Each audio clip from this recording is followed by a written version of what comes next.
प्रकाश आंबेडकर यांनी महाविकास आघाडी तसेच वंचित बहुजन आघाडीच्या संभाव्य युतीवर मोठं भाष्य केले आहे। गेल्या अनेक दिवसांपासून मविया आणि वंचित यांच्यात युती संदर्भात चर्चा होत होती। अद्याप त्यातून काहीही ठोस असे समोर आलेले नाही।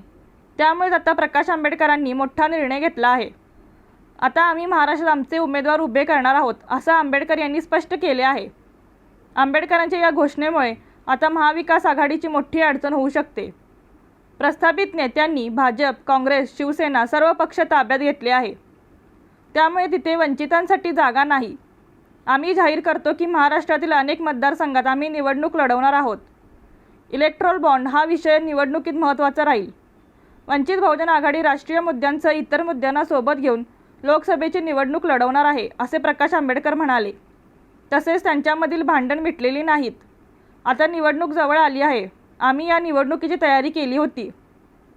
त्याच तयारीच्या जोरावर आम्ही ही निवडणूक लढवणार आहोत। आम्ही महाराष्ट्रातील अनेक मतदारसंघात आमचे उमेदवार देणार आहोत अशी घोषणाही प्रकाश आंबेडकर यांनी केली आहे। रणनीती न्यूज चॅनलला आजच सबस्क्राइब करा आणि रहा अपडेट।